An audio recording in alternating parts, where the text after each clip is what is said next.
Berlin thinks it's Europe's coolest city, and for once, a city isn't lying.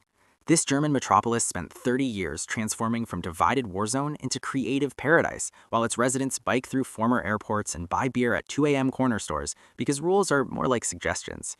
Welcome to the world's most accidental utopia. The city's entire philosophy seems to be, what if we made everything affordable and let people actually live? Kreuzberg and Neukölln pack 300,000 artists, students, and misfits into neighborhoods where your rent is less than a parking spot in London. Walking from your apartment to a world-class gallery takes 10 minutes through streets covered in art. They turned an airport into a public park and forgot to charge admission. The East Side Gallery stretches 1.3 kilometers of Berlin Wall, now covered in murals instead of bullet holes. Summer nights last until 4 a.m., yet they designed public spaces where partying is the culture, not the crime. The city's solution to everything is creative freedom, burning through enough tolerance to power entire art movements. Property developers promised gentrification, but the squatters just threw better parties. That's not city planning, that's city living. Berlin proudly has no interest in controlling you, and you can feel it everywhere. They closed Tempelhof Airport in 2008, and instead of building luxury condos, Berlin said, nah, let's make it a park. Now 380 hectares of former runway is where 500,000 people annually bike, skateboard, barbecue, and fly kites on literal tarmac. That's not repurposing, that's refusing capitalism. The city has 620 kilometers of bike lanes that actually connect neighborhoods. Your morning commute isn't sitting in traffic, it's cycling past the Reichstag while Turkish grandmothers pass you on their own bikes. They design streets where cars are the guests, not the kings. Bike theft is the city's biggest crime, which tells you everything about what actual problems look like here. Corner stores called Spätis stay open until 3 a.m., selling €150 beers and instant friendships. Need cigarettes at midnight? Done. Want to debate Hegel at 2 a.m. over cheap wine? Your Späti guy has opinions. Other cities have convenience stores. Berlin has community centers that happen to sell beer. Public drinking isn't just legal, it's the city's social infrastructure. Parks fill with people sharing bottles and speakers, no permits required. The government's response to fun isn't stop that, it's don't be an asshole. You can drink on the U-Bahn, try that in New York. Average rent in Kreuzberg is €12 per square meter. That's what Parisians spend on a baguette. Artists can actually afford to be artists. Students don't need 3 roommates to survive. The city chose culture over profit and somehow didn't go bankrupt. Berlin has 166 parks covering 6,500 hectares of green space. Tiergarten alone is 210 hectares of forest in the city center, where people grill, sunbathe naked, and nobody calls the police. The city trusts you to handle your own freedom. That trust built a culture where live and let live isn't a slogan, it's infrastructure. You know your city is winning when people move there to be poor together. Berlin was supposed to be the symbol of Cold War division, but the transformation apparently includes hope. The Berlin Wall divided the city for 28 years, 10,316 days of families separated by concrete and barbed wire. East Berlin was gray, Soviet blocks where joy went to die. West Berlin was neon capitalism surrounded by communism. The wall wasn't just a barrier, it was an ideology made physical, 155 kilometers of concrete saying you don't belong together. November 9th, 1989 changed everything. The wall fell not with explosions, but with confusion. A bureaucrat misspeaking on TV about travel permissions. By midnight, Berliners were dancing on the wall with sledgehammers and champagne. The death strip, where guards shot 140 people trying to escape, became the world's biggest street party. Now the wall's path is marked by a double brick line in the pavement. You cross east to west 50 times daily without noticing. The death strip, where guards shot escapees, it's now the Mauer Park Flea Market, where 10,000 people gather every Sunday for karaoke and vintage shopping. Empty spaces left by the wall became creative playgrounds overnight. Abandoned buildings became techno clubs. Squatters turned bombed-out factories into art galleries. The city didn't clean up its scars, it made them beautiful. The East Side Gallery preserves 1.3 kilometers of original wall painted by artists from 21 countries. My God, help me to survive this deadly love, Brezhnev kissing Honecker, is now Instagram famous. Tragedy became art, became tourist attraction, became reminder. Stalinist apartment blocks stand next to glass startup offices like awkward relatives at a wedding. The TV tower, East Germany's pride, now overlooks hipster cafes serving €5 flat whites. The city didn't erase history, it built around it, on top of it, through it. Checkpoint Charlie, where tanks faced off in 1961, is now surrounded by McDonald's and currywurst stands. The former Stasi headquarters is now a museum where you can read your own surveillance file if you lived through it. Decades of abandonment created voids other cities would kill for. That vacant lot that's been a beer garden for 15 years, nobody owns it, so everyone does.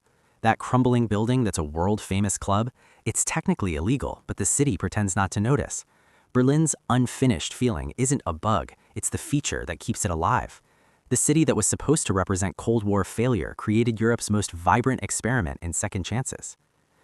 Berlin's art and music scene were supposed to fade after reunification, but instead created a global cultural empire. Every surface is a canvas waiting to happen. Kreuzberg buildings wear graffiti like fashion statements that change seasonally. The city doesn't clean it, they commission more. RAW Gelende's indoor skate park has walls covered by international artists who flew in just to paint. That's not vandalism, that's municipal policy. The city has 450-plus galleries, and most charge €0 for entry. Hamburger Bahnhof shows contemporary art in a former train station the size of an aircraft hangar. KW Institute for Contemporary Art charges €8 and hosts openings where the wine is free and the crowd is beautiful. The Boros collection is in a Nazi bunker turned luxury penthouse where you need to book months ahead. Art isn't locked behind €25 tickets and velvet ropes. It's on the street, in the clubs, on the trains, everywhere you look. Berghain, the world's most famous techno club, is in a former power plant that looks like a concrete prison. The door policy is notoriously brutal. Tourists in sneakers get rejected. Locals in trash bags get in. Inside, the 18-meter-high main floor holds 1,500 dancers from Friday night through Monday morning. No photos allowed, ever. What happens in Berghain dies in Berghain, which only makes people want in more. After the wall fell, empty East Berlin buildings became illegal raves overnight. No licenses, no rules, no fire safety, just sound systems in abandoned warehouses and 2,000 people who didn't want the night to end.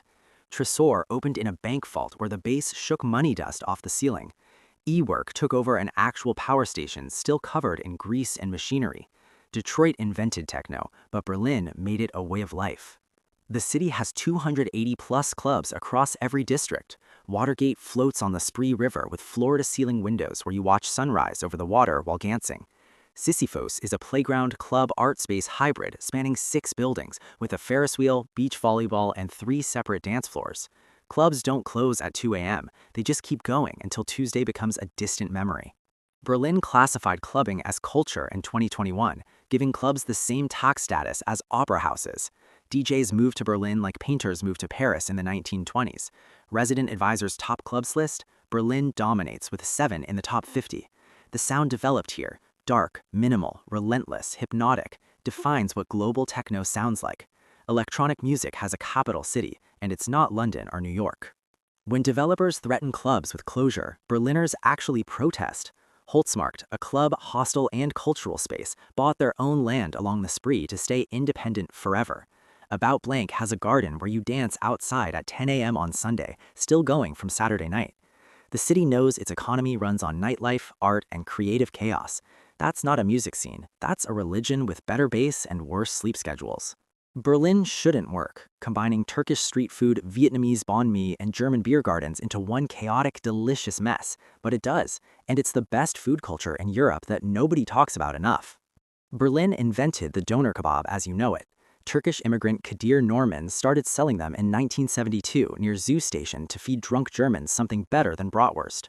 Now, 1,600 doner shops across the city serve 400,000-plus donors daily. The doner isn't street food, it's city infrastructure keeping nightlife alive.